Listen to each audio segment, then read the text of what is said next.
Hey, what's up, everybody? Welcome back to Diggers TV. I'm Eric, the East Coast Digger, and recently went racing at GALOT Motorsports Park. And is it Benson? Is it done? It's done. Benson, it's both.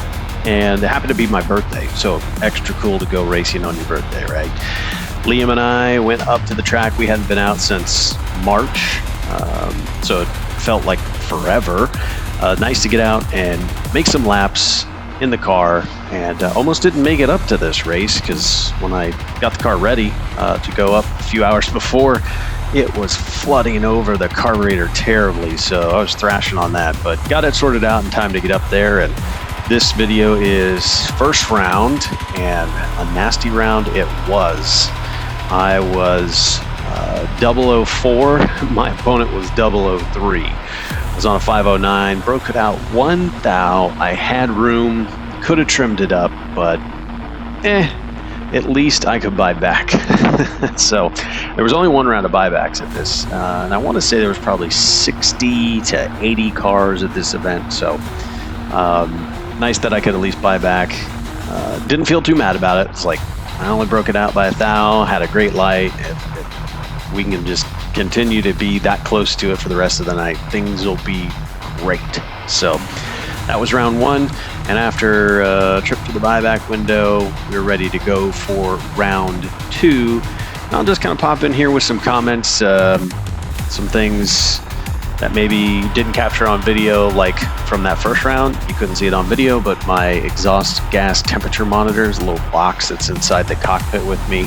It fell out of the car and I ran it over. I don't know if I ran it over on the burnout, if I ran it over down track, or what. I don't honestly know. I never felt it like I ran it over, but when I got back to the trailer after the first round, it was missing.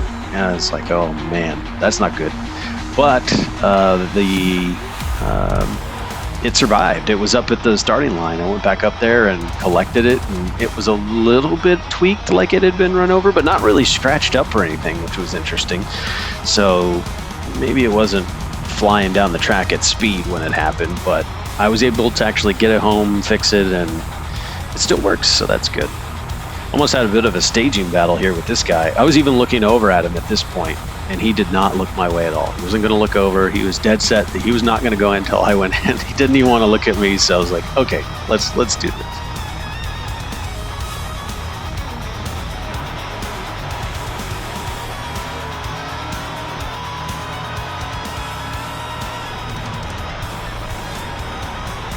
Felt good to get that win, since there were no more buybacks.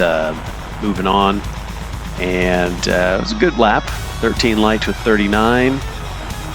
I was on an 08 and one above, so pretty good. First race for me too, with the 16-volt battery in the car, and boy, is that a good upgrade. I'm sure you've heard that from plenty of others if you've been at the racetrack, but if you've been on the fence thinking, what should I do when it comes to a 16-volt battery? Yeah, pull the trigger, do it. It's a good upgrade, and it spins the motor over so much easier, definitely faster. And actually it was messing up my starter a little bit because I think the clutch on my one starter is starting to go out a little bit. So it wanted to actually, the little clutch behind the Bendix wants to give up a bit on that one. So I think I got to replace the clutch in it. But otherwise it was all good. It was just a little finicky to start a time or two, but not the battery's fault at all.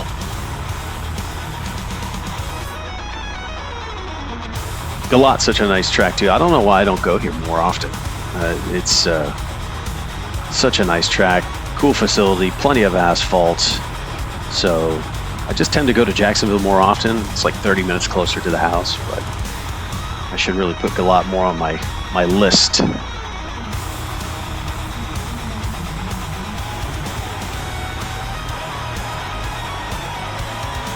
Guy picked up the front end real nice. Yep, caught him with a little bit of rip there at the end. This is another good lap. My lights were really good pretty much most of the night. Another 004 to his 10. That's not sleeping at all. That's a great light for him too. He tried to get behind, but I had plenty of room. I was 12 above there on my 07, so good. moving on. Now, I didn't get round 4. I just forgot to turn my camera on for this next round, but I did win round 4. I had a 001 light. It was another great lap. So yeah, my lights just were pretty killer at GALOT, and really trouble-free with the car. So it was a good time. Liam and I, we were vibing in the trailer, listening to music between rounds. It got late really fast, though.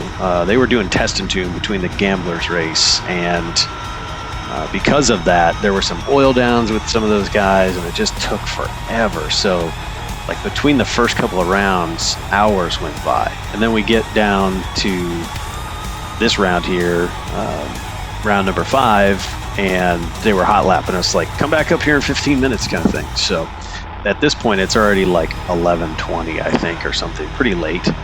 But this was a big round here because there were 6 cars in top ET at this point. So winning here was moving into the semis.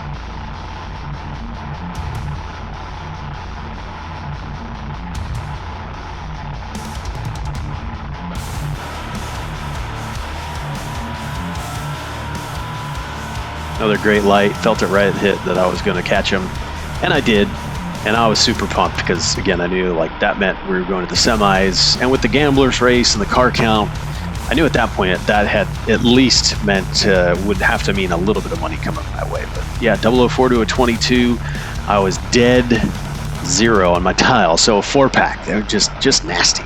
That was that one felt really good.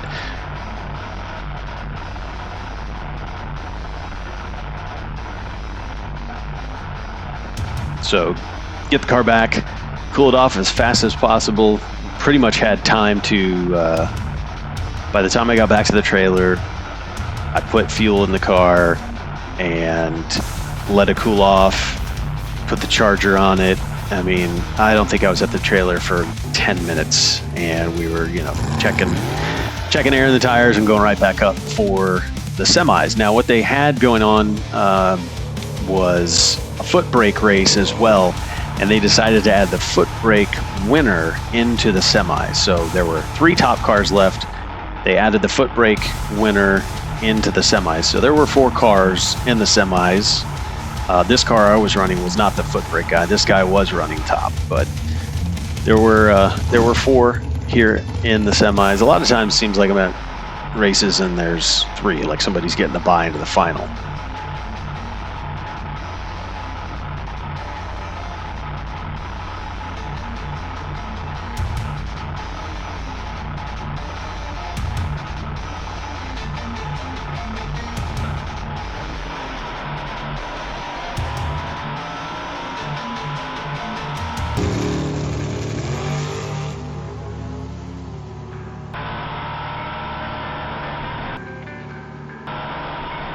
And there's the stripe.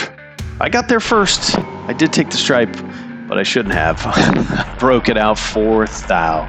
So good job to that guy. He was moving on to the final. But that's where my night ended, at 4 cars. Broke it out 4th thou. A 506 with a 6 on my 07 dial. 22 light was like my worst light of the night. But I had room. I could have won that race. I just kind of played it wrong. I needed to lift earlier. I kind of gave it a little rip, but it was like way too late and didn't amount to anything. And we were, we were having a little trouble dialing the car, only because the 60 foot was moving around more than I'm used to with the car lately. With these tires have been really pretty good, but yeah, it just couldn't call it. Kept picking up. I thought the humidity coming up, which typically slows the car down, even when it cools off at night. A rise in humidity seems to slow up my car or keep it from speeding up. But in this case, it wanted a 60 foot better, and it did. So, Liam even thought we should put a 06 on it, and we kind of landed on the 07, and I just didn't. I didn't drive the stripe as good as I should have there at the end. But all in all, hey, it was my birthday. I got to race on my birthday. I won some money. Yeah, how can you complain about that? It was a great time. So thanks for checking out this video. Make sure you comment, tell us what you think. Do you like the videos like this with my commentary, or should I just shut up? you just want to see the car videos, let us know what you think. But like, subscribe, comment, and all that good stuff. Thanks for watching, Diggers.